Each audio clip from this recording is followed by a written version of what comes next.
આજ તો મુસ વાકી અને માથે પાઘડી, જેના ખંભે શિરોહી તલવાર, જેના આંગણે ઘોડા થડી ગમે અમારો ભલો કાઠિયાવાડ.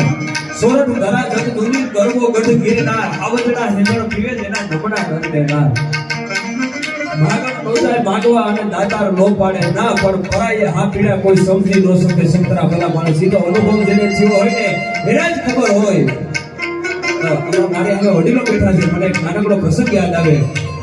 આ ધરતીને આવકારો કેમ કીધો છે? એમાં ગાંડીગીરને આવકારો કેમ કીધો છે? આવકારાની ધરતી એટલે ગાંડીગીર. દુનિયાના ખોળા તરસોડી મૂકે તો એ ગાંડીગીરનો ખોળો હાંસવી લેતો હોય. ભલા માણસ હરિયાળી ગીર છે રૂડી અને પવિત્ર પ્રેમ હેલુડી.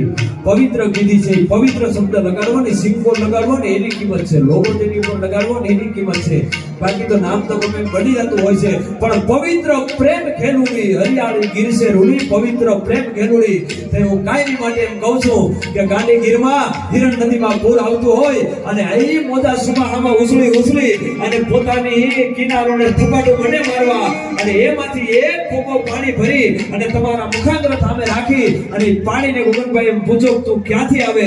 તો પાણી એમ કે ગાંડીગીરમાં કઈક શિવના અને કઈક સમર્થીના ચરણ પખાળી અને તારા મુખાગ્ર સુધી પૂગીશું. જો તારામાં હિંમત હોય ને તો એક ઘૂંટીઓ લઈ લે, તારે ગંગાજી જવાની જરૂર નહીં પડે. ભલા માણસ આટલે ગાંડીગીરને પવિત્ર પ્રેમ એનું કીધી છે.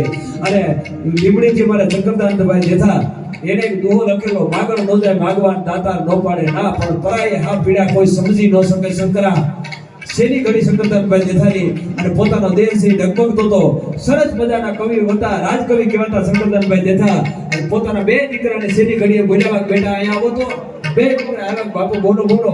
આમ તે પાણીની સમસી તૈયાર કરી કે પાણી નથી પીવું તાકે તો તાકે મારો એક બોલ રાખો. તો બાપુ તમે કયો એ બોલ રાખવા માટે તૈયાર છે. આખી જિંદગી કામી અને હોનાની હવેલી બનાવી દીધી. હાલ તમારો એક વેણ નો રાખીએ તાકે એમ નહીં, તાકે તો તાકે અટાણે જ કરવું પડે. તાકે હા અટાણે તમે કયો કરીએ.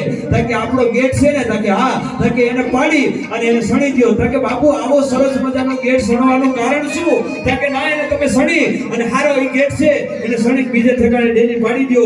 આ ગેટ થી આપણો છે પૂરી નાખો કાયમી આવક જાવક નો. તાકે કા એનું કારણ સમજાવો. તો એ શંકરદાનભાઈ જેઠાએ કીધું હતું કે આ શંકરદાન જેઠાના ખોળિયામાં પ્રાણ હતું ને ત્યાં સુધી કોઈ માગણ ખાલી હાથે નો જાતો. આ પ્રાણ પખીડે ઉડી જાય, માગણ ખાલી હાથે જાય ને તો સ્વર્ગમાં મને હક નો થાય. ભલા માણસ માગણ નો જાય માગવા દાતાર નો પાડે ના, પણ પરાયે હા પીડા કોઈ સમજી ન શકે. શંકરા જેને દેવાની ટેવ પડી છે ને એના માટેની વાતો છે. જેને તેનેથી ન થાય કિરત હુદા કામ, જો સીરી દીએ શામ તો રાણા રગત નીકળે. ભલા માણસ અંતરના ઊંડાણની કોક વેધુને કહેવાય ઈ ચોરે ન ચરસાય સીધની વાતો. શંકરા અખિલ બ્રહ્માના નાથ નરસિંહ મહેતા મામા હવારના પોરમાં જુનાગઢની બજારમાં હાથમાં કરતા અને હરે કૃષ્ણ કરતા જાય. આ વખતમાં ભુવા છે એ વખતમાં તેની હશે અને ભુવાજી હાથમાં ઠેલીને હામાં મળ્યા. નરસિંહ મહેતાએ પૂછ્યું ભુવાજીને ક્યાં જાવ છો? તાકે મને જવા દે, મને નીકળી જવા દે જલ્દી. તાકે તો કા? તાકે મારા હાથમાં કારણ છે. હે તો કે કારણ? અને નરસિંહ મહેતા તો ભગવાનનો માણસ, કારણ શું એને શું ખબર હોય? તાકે કારણ છે મારે જોવું છે. તાકે તમે ભક્ત માણસ તમારે નો જવાય, મને નીકળી જવા દો જલ્દી.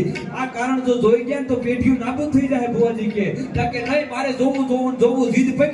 જીદ પકડતા ની હારે ઓલા ભુવાએ ખીજાય ઠેલીનો ઘા કર્યો કે લે જોઈ લે કારણ. અને નરસિંહ મહેતાના હાથમાં ઠેલી આવી અને આમ ઠેલીને ઉગાડીને તા તો અખિલ બ્રહ્માનો નાથ કાળિયો ઠાકર માધો મુરલી વગાડતો તો નરસિંહ મહેતાથી હાયકારો નીકળી ગયો. હાય કૃષ્ણ તું કારણ બની અને ઠેલીમાં. તાકે મારી વાત તો સાંભળી લે. તાકે ના તું કારણ બની અને ઠેલીમાં છો. તાકે ના ભક્ત મારી વાત સાંભળ.